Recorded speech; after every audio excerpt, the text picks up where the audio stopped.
Leo kwenye siku hii iliyobarikiwa ya Sabato, tujifunze neno la Mungu kwa kichwa cha mahubiri, Njooni kwa Roho na Bibi Arusi.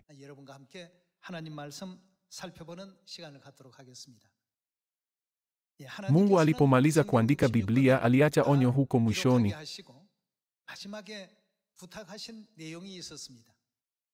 Tufungue hadi kwenye Ufunuo sura ya 22, sura ya mwisho ya Biblia. Tuangalie kwenye Ufunuo sura ya 22 mstari wa 18. Sura ya 22 mstari wa 18. Namwonya kila mtu asikiaye maneno ya unabii wa kitabu hiki, mtu yeyote akiongeza humo chochote, Mungu atamwongezea mapigo yaliyoandikwa katika kitabu hiki.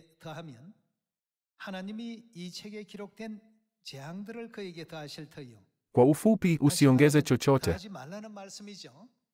Tuangalie kwenye mstari wa 19. Kama mtu yeyote akipunguza humo chochote katika maneno ya unabii wa kitabu hiki. Kwa maneno mengine, ikiwa mtu yeyote anatoa maneno kutoka kwenye Biblia, Mungu atamwondolea sehemu yake katika ule mti wa uzima na katika ule mji mtakatifu, ambao habari zake zimeandikwa katika kitabu hiki. Maana yake ni kutokutoa chochote. Mkiongeza, mtajiletea maafa wenyewe. Mkitoa, mtapoteza haki ya kuingia mbinguni. Je, fundisho hili halitusii tusiongeze wala tusipunguze, bali tufuate mafundisho ya Mungu kwa uaminifu?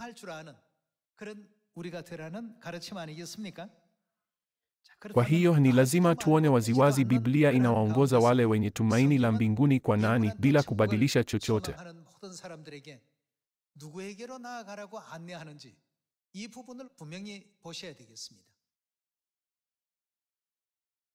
Siku hizi watu hawana kanuni ya kupambanua kati ya ukweli na uongo.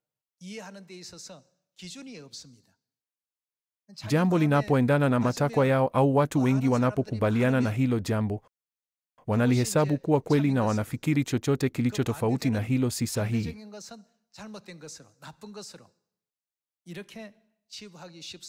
Walakini je, si kanuni ya kweli ni Biblia, yaani neno la Mungu lililotolewa kwa ajili ya wokovu wetu?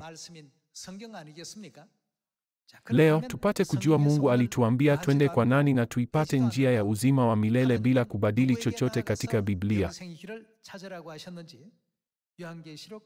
Tufungue hadi kwenye Ufunuo sura ya 22 mstari wa 17. Ufunuo sura ya 22 mstari wa 17. Roho na bibi arusi wanasema. Wanasemaje? Njoo. Wanadamu wanapaswa kwenda kwa nani? Njooni kwa Roho na bibi arusi. Kisha mstari unaofuata unasema, msiongeze wala msipunguze humo chochote katika maneno haya. Kila mtu. Biblia imeshatupatia majibu juu ya suala la ni nani tunapaswa kumtegemea. Ijapokuwa nadharia kuu zinaweza kutokea, je, inatupasa tumtafute nani?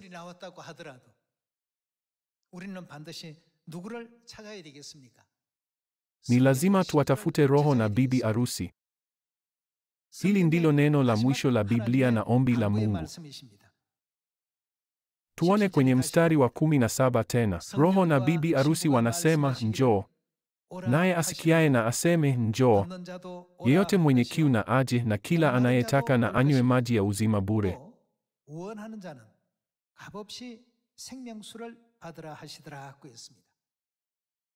Njooni kwa Roho na bibi arusi na mpokee maji ya uzima.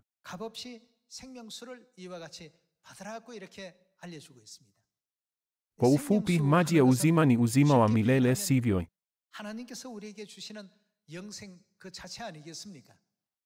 Kuhusu hili tuangalie kwenye Yohana sura ya 4 mstari wa 5.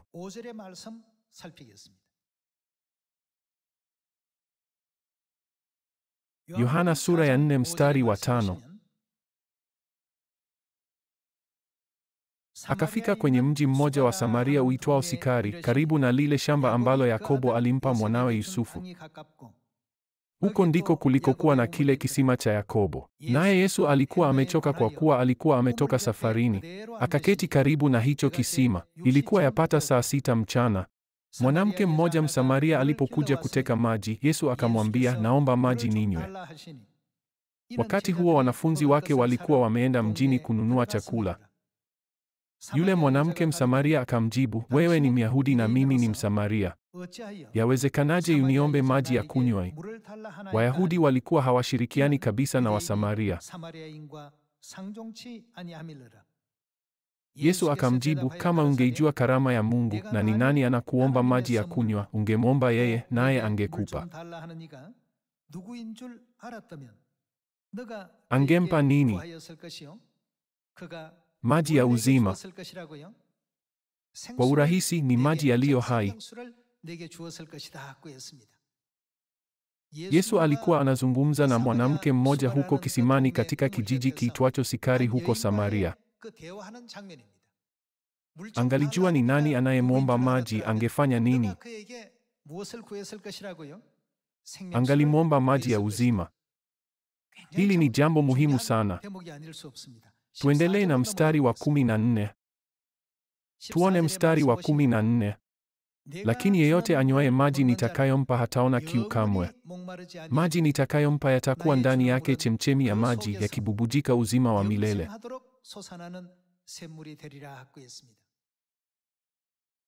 Katika Ufunuo sura ya 22 mstari wa 17, Roho na bibi arusi wanasema, njoo. Yeyote mwenye kiu na anywe maji ya uzima. Katika Yohana sura ya 4, Yesu alisema, kama ungejua ni nani anayekuomba maji ya kunywa, ungemwomba yeye, naye angekupa maji ya uzima.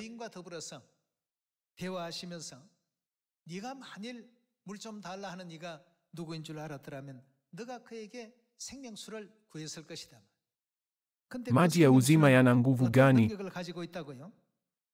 Alisema kwamba yatakuwa chemchemi ya maji yakibubujika uzima wa milele. Kwa hiyo tunaweza kuhakikisha kwamba maji ya uzima yanahusiana na uzima wa milele kupitia Ufunuo sura ya 22 na Yohana sura ya 4.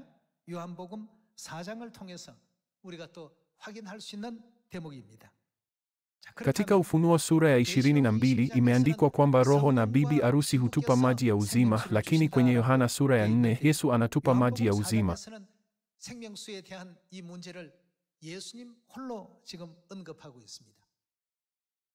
Na katika Yohana sura ya 4, kama ungejua ni nani anayekuomba maji ya kunywa, hili ni muhimu sana. Huyo mwanamke Msamaria alimtendea kama mgeni wa kawaida, lakini kama angalijua ni nani aliyemwomba maji ya kunywa,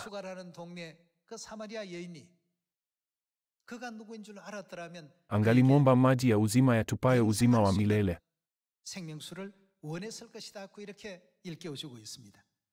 Tuendelee na Yohana sura ya 7.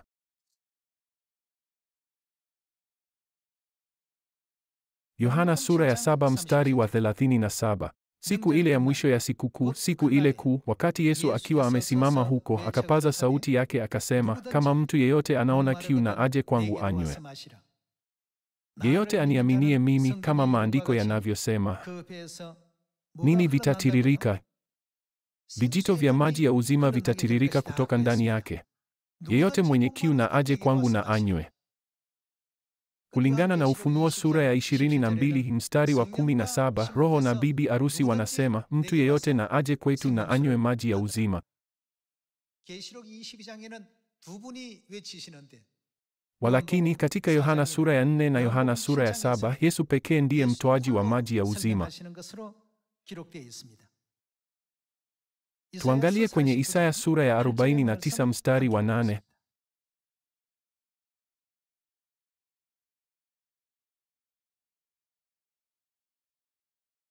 Hili ndilo asemalo Bwana, wakati wangu uliokubalika nitakujibu, nami katika siku ya wokovu nitakusaidia, nitakuhifadhi, nami nitakufanya kuwa agano kwa ajili ya watu, ili kurudisha nchi na kugawanyia urithi tena wale waliokuwa ukiwa.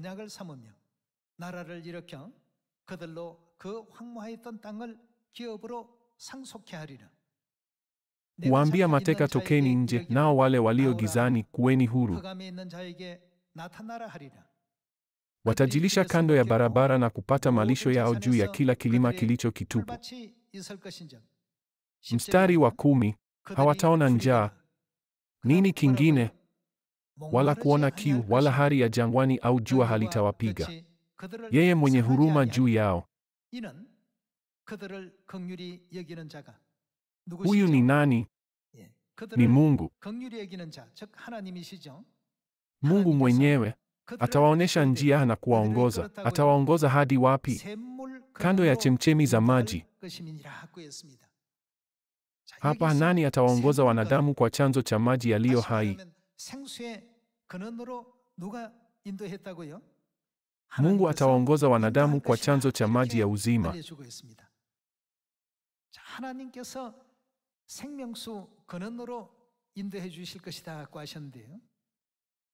Tuangalie kwenye Ufunuo sura ya 7 mstari wa 14.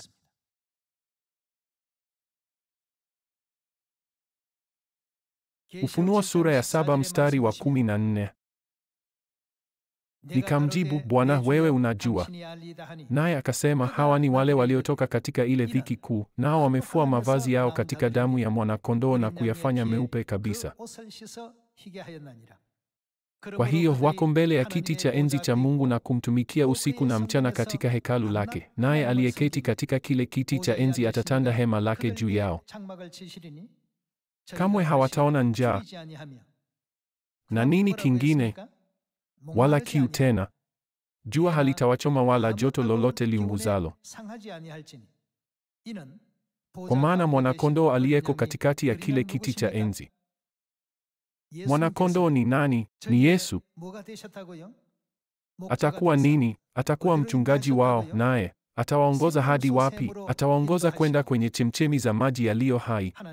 Naye Mungu atawafuta machozi kutoka machoni mwao. Kama tunavyoona, mwana-kondoo atawaongoza wale ambao wataokolewa hadi kwenye chemchemi za maji yaliyo hai.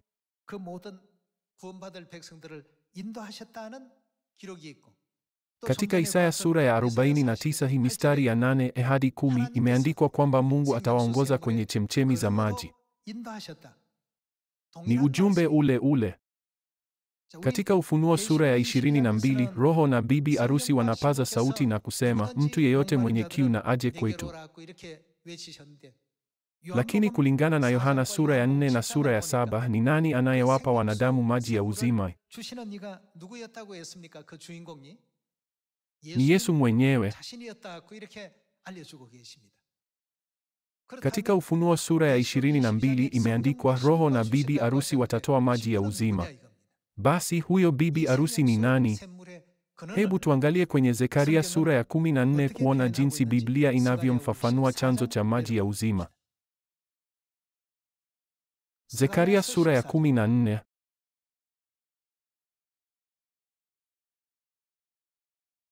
Tuone mstari wa 7. Itakuwa siku ya kipekee isiyo na mchana wala usiku, siku ijulikanayo na Bwana.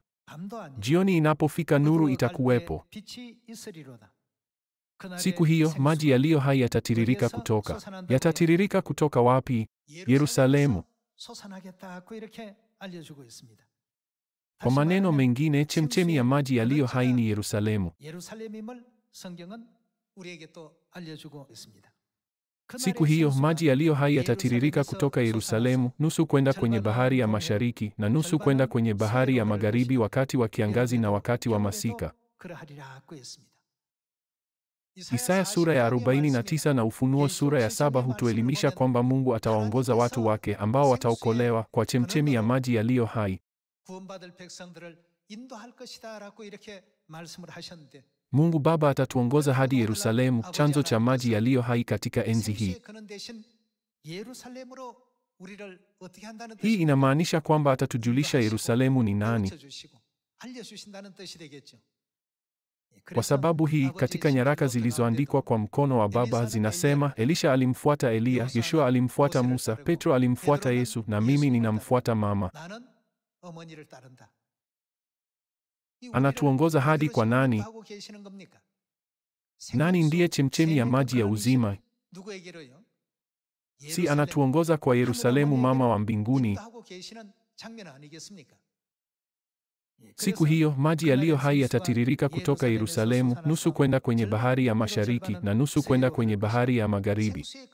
Biblia inatufundisha nani ndiye chanzo cha maji ya uzima. Basi tuone Yerusalemu humrejelea nani kwa kufungua hadi kwenye Wagalatia sura ya 4 mstari wa 26.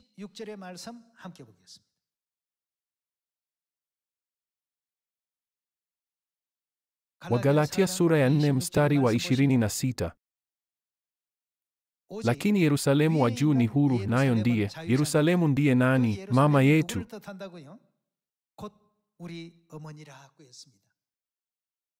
Miaka 2000 iliyopita kwenye mji uitwao Sikari, Yesu alisema, kama ungalijua ni nani akuombaye maji ya kunywa, ungalimwomba maji yaliyo hai.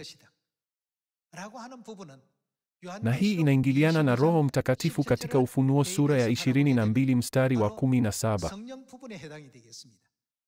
Yeye ni Mungu Roho Mtakatifu, yaani mfano wa mwanaume wa Mungu. Ila kulingana na Ufunuo sura ya 22 mstari wa 17, ni akina nani watakaotupa maji ya uzima? Ni Roho na bibi arusi. Kwa kuwa bibi arusi pia ametajwa, kuna jukumu jingine kwa Mungu linalohusu bibi arusi. Anawaongoza wale watakaookolewa hadi kwa chemchemi ya maji ya uzima.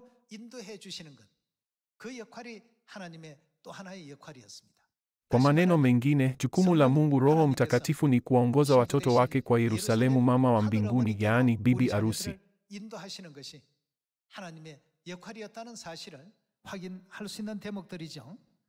Katika Zekaria sura ya 14 imeandikwa, siku hiyo maji yaliyo hai yatatiririka kutoka Yerusalemu.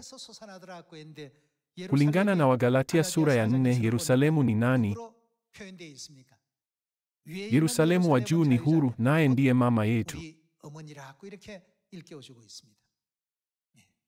Hatimaye Mungu Baba alikuja hapa duniani kwa mara ya pili ili kuwafunulia watoto Mungu Mama, ambaye ndiye chemchemi ya maji ya uzima. Katika nyaraka zilizoandikwa kwa mkono wa Baba, Baba alisema, ninamfuata mama, na akatuelimisha kwamba lazima tumfuate mama, akinukuu Yohana sura ya 13 mstari wa 15. Mimi nimewawekea kielelezo kwamba imewapasa kutenda kama vile nilivyowatendea ninyi. Hivyo ni lazima tufuate mafundisho ya Mungu katika Injili ambayo Baba na Mama wanaongoza kwa neema. Basi tunapaswa kufanya nini katika enzi hii? Tuangalie kwenye Isaya sura ya 62 mstari wa 6.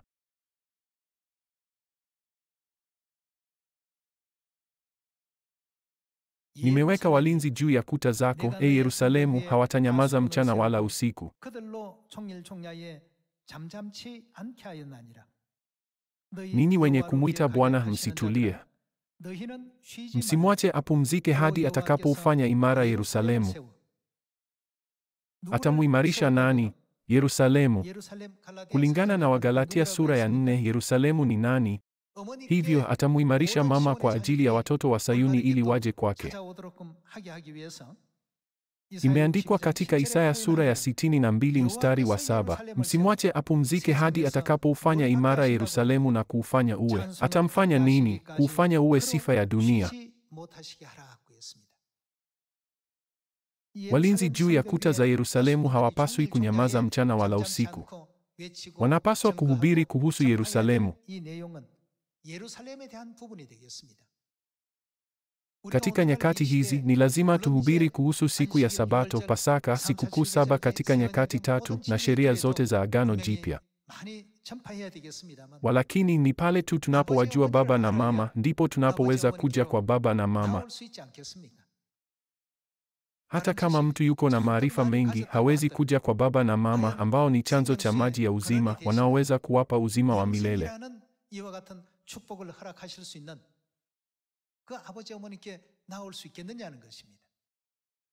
Hata wakati wa Yesu, Wayahudi hawakuweza kumpokea Yesu ingawa walikuwa na ujuzi mwingi wa sheria. Kwa sababu hii, wokovu haukupewa kwao kamwe.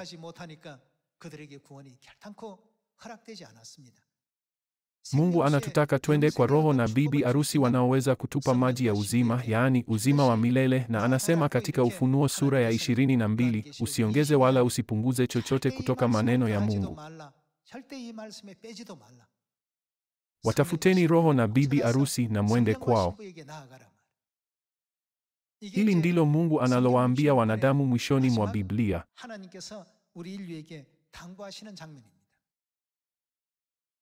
Dunia inazidi kuwa na giza. Wanachukulia mafundisho makuu ya Mungu katika Biblia kama hadithi tu.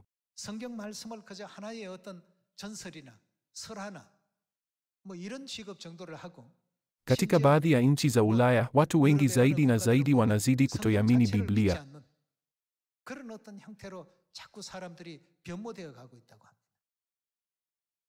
Kwenye ukweli wa kwamba Biblia ni hakika, tunaweza kuelewa kwamba Mungu alining'iniza dunia mahali pasipo na kitu, naye akaelezea mzunguko wa maji kupitia Ayubu, mambo yaliyoandikwa takribani miaka 3500 iliyopita.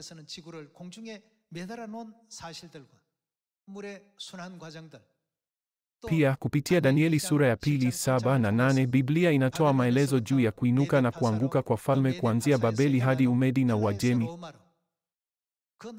kuanzia Umedi na Uajemi hadi Uyunani, na kuanzia Uyunani hadi Roma. Hata wakati hizo falme zilikuwa bado hazijatokea, Mungu alikuwa ameshaeleza jinsi historia itakavyofunuliwa.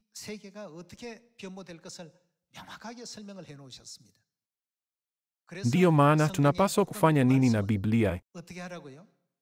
Msiongeze wala msipunguze. Kila kitu kitatimizwa kwa uhakika. Basi watu katika ulimwengu huu wanapaswa kuwatafuta nani? Lazima tuwaongoze kwa Roho na bibi arusi na tuhubiri utukufu wa Yerusalemu katika Samaria na hata miisho ya dunia.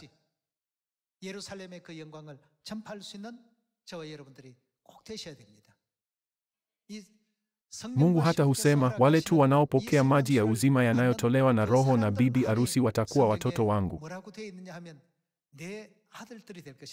Tulithibitishe hili katika Ufunuo sura ya 21.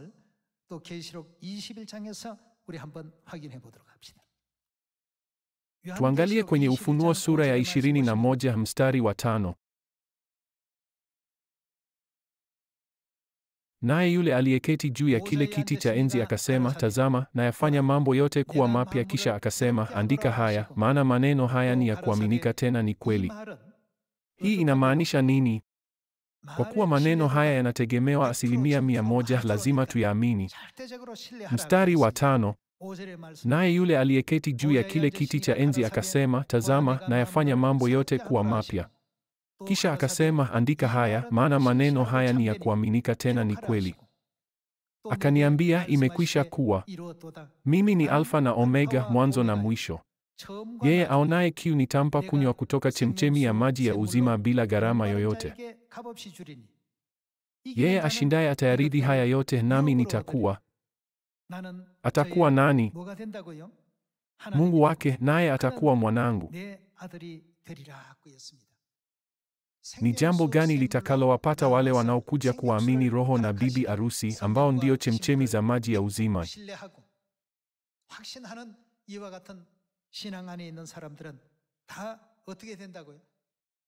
Mungu alitujulisha kwamba hao watakuwa watoto wake. Ufunuo sura ya 22 inatufundisha kwamba watoto hawa watatawala kama wafalme milele huko mbinguni.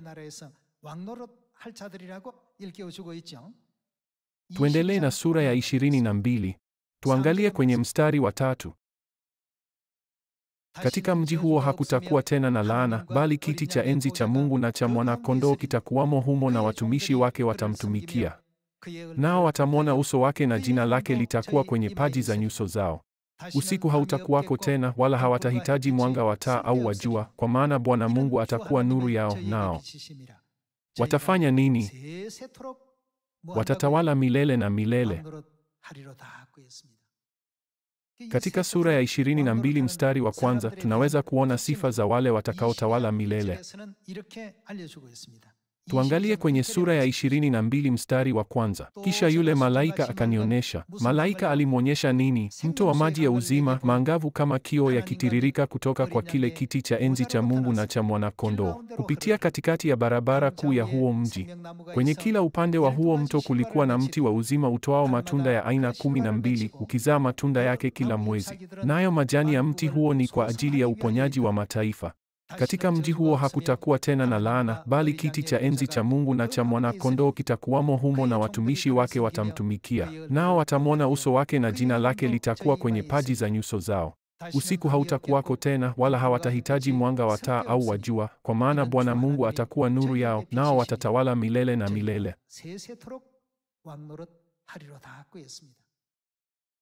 Kulingana na Zekaria sura ya 14 mstari wa 7, je, maji ya uzima yanatiririka kutoka kwa nani? Kutoka kwa Yerusalemu. Ufunuo sura ya 22 haisemi Yerusalemu. Maji ya uzima hutiririka kutoka kwenye kiti cha enzi cha Mungu. Kwa ufupi, ni rahisi kulielewa hili vibaya. Walakini Mungu anatoa maelezo yale yale. Tuangalie kwenye Yeremia sura ya 3 mstari wa 17.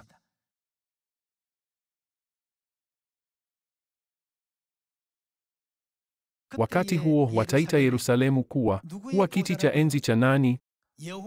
Kiti cha enzi cha Bwana, nayo mataifa yote watakusanyika Yerusalemu. Katika Ufunuo sura ya 22, maji ya uzima yatatiririka kutoka kwenye kiti cha enzi cha Mungu, na katika Zekaria sura ya 14 mistari ya 6 hadi 8, maji ya uzima yatatiririka kutoka Yerusalemu. Je, mistari hii inazungumzia mambo mawili tofauti? Ina maana sawa. Yerusalemu ni nani? Yeye ndiye mama yetu. Biblia inaeleza kuhusu hili kwa njia kadhaa, wakati mwingine kama kiti cha enzi cha Bwana, wakati mwingine kama Yerusalemu. Katika Yeremia sura ya 3 mstari wa 17, Yerusalemu anafunuliwa kuwa kiti cha enzi cha Mungu. Je, hii haimaanishi kwamba maji ya uzima yatatiririka kutoka Yerusalemu? Miaka 2000 iliyopita, Yesu alipozungumza na yule mwanamke Msamaria alisema, kama ungalijua ni nani akuombaye maji ya kunywa, ungalimwomba yeye maji yaliyo hai.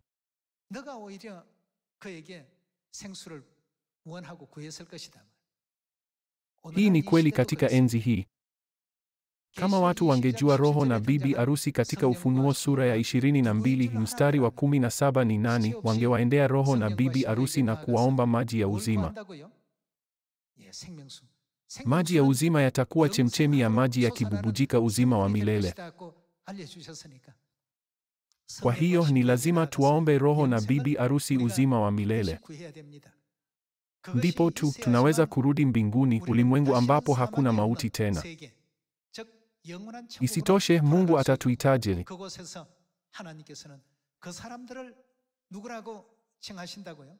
Ninyi ni wanangu, ninyi ni binti zangu. Leo tumekusanyika pamoja ili kuitikia wito wa roho na bibi arusi.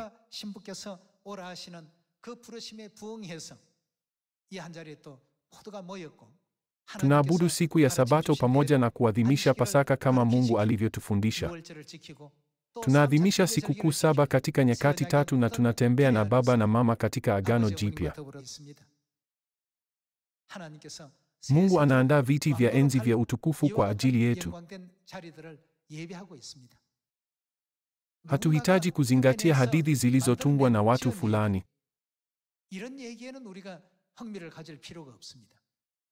Natumaini kwamba tutaishi maisha yaliyobarikiwa, yenye mafanikio na yenye matumaini zaidi, tukiwa na imani katika ahadi ya Mungu.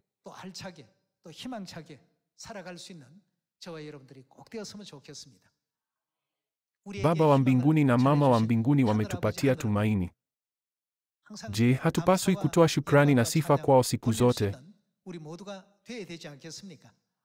Sasa uchumi sio mzuri na hali nyingi hazifai. Tunaishi katika enzi ambayo maisha ni magumu. Walakini maisha haya si kila kitu, sivyo? tukiwazia mbinguni ambapo tutaenda baada ya ulimwengu huu wa muda mfupi. Tushinde taabu za leo ili kwamba tuweze kufurahia uzima wa milele na baraka katika ufalme wa milele wa mbinguni.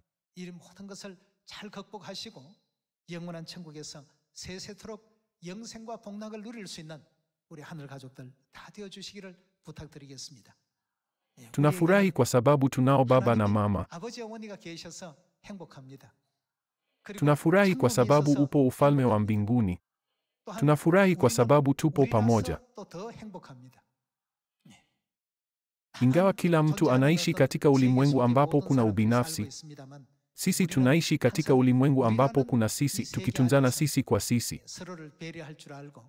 Hebu tutiane moyo kwa kushika amri iliyopewa na baba na mama kwa neema: mpendane kama vile nilivyowapenda ninyi.